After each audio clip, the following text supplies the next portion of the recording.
Finally, it is Christmas morning. The day is here, the time is now. The preparation of our hearts in Advent now makes room for the birth of God in our midst.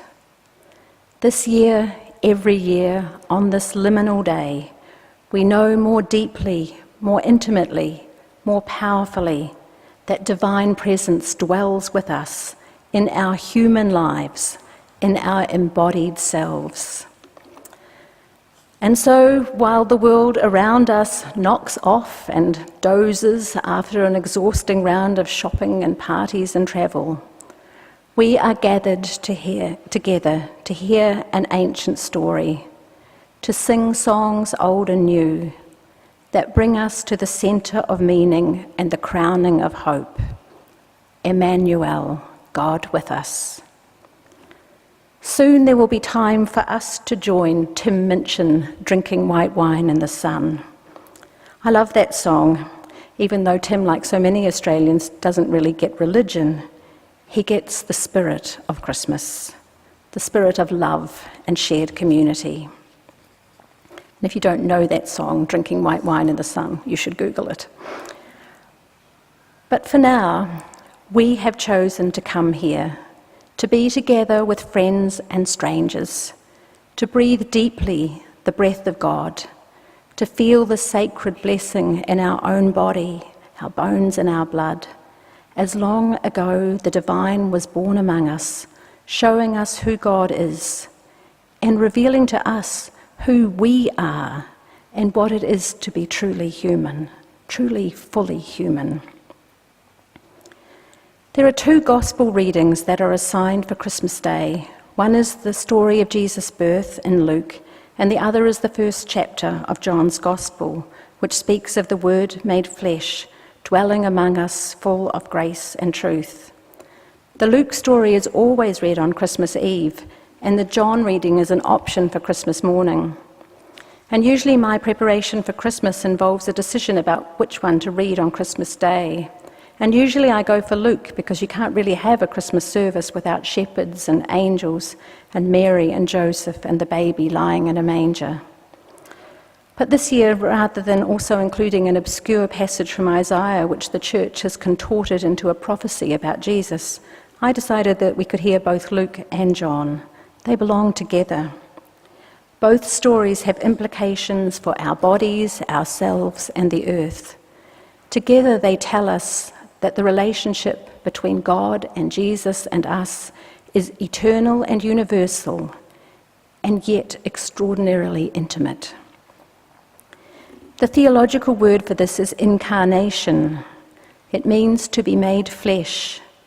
It shares the same Latin root with carne, the Italian word for meat, and the English word carnal. Thinking meat and carnality keeps us in touch with the shocking aspect of this theological claim about God, Jesus, and about us. The incarnation means that at the same time, the incarnation, Jesus' birth in Luke and the Word made flesh in John, at the same time, incarnation is a revelation of God, and it is also a revelation of who we are. We begin to realize that in God's choice to become human, that our humanity matters. We begin to recognize that God's commitment to bodies means that our bodies matter. We begin to remember that God's determination to be made known in flesh means that doing ministry in the flesh matters. The claim that the Word became flesh and dwelt among us, full of grace and truth, is not really rational. But God's glory becoming human and dwelling with us is what incarnation means, the sacred among us, enfleshed, embodied. It's unsophisticated, it's undignified, this God and flesh. But according to the wisdom of our faith stories, this is the way things are. So if the Christmas revelation not only tells us who God is, but who we are, surely it must change the way we live. the songs of God's justice, the promise of fullness of life. They are not just for some, but for everyone, for all the world God loves. On this Christmas Day, we look back, but we strive to open our eyes too, to the presence of God, to incarnation, to the workings of God's promises, the unfolding of God's will, just as much for all of us and the world today as it was long ago for a young woman full of grace. As Mary sang the Magnificat, so God calls us and all the world, all creation, to sing a new song of peace and justice. In a summertime Christmas, nature breaks forth in praise and melody of its own, the calling of gulls and the breaking of waves, the music of the spheres, the hum that lies beneath all of life.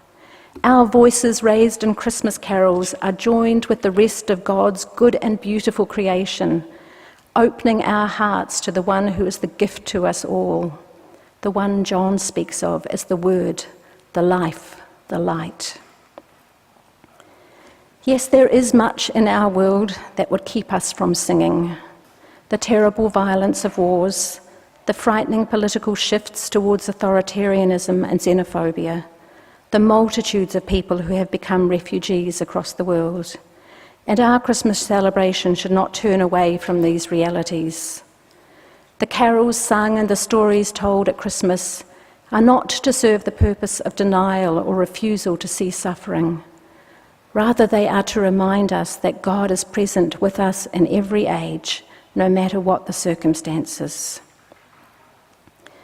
We cannot forget the suffering of God's children this Christmas season, in Aleppo or the Sudan, or in refugee camps on Manus Island and Nauru, or even in neighbourhoods in Sydney not so far from our own. This may be the biggest challenge for us.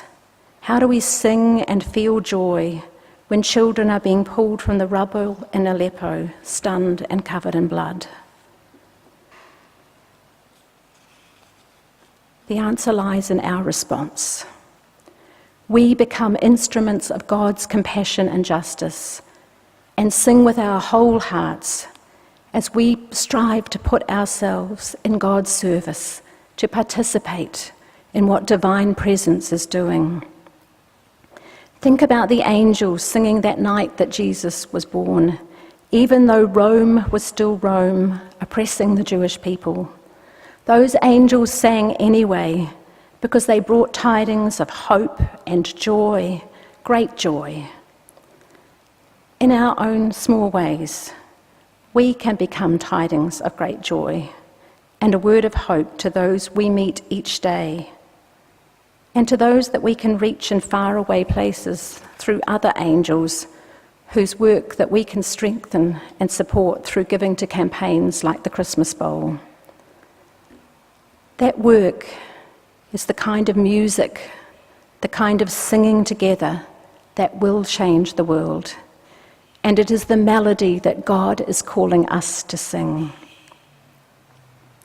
Christmas is about God telling us not to give up hope, telling us that we are not all on our own. While we can't do it all, we can do something if we do it together. Our carols, our songs, our storytelling at Christmas express the inexpressible. We cannot put into words the incredible mystery of God made flesh, yet we have known it in our bones when we feel the music we sing or hear the glorious music played for us. We have felt God with us, even when we cannot explain how that could be. Christmas is our communal recognition, our shared celebration that God is with us still speaking, still present in our lives and in the lives of the world that God so loves. So we celebrate and we sing our songs this Christmas morning, and we will continue to sing these songs in the days ahead. On this Christmas morning, let us affirm and celebrate that we are God's body on earth with one common vocation: to live in right relationship with the earth and with each other. So let us do Christmas like God, by becoming human, living well as creators of justice and joy, compassion and peace.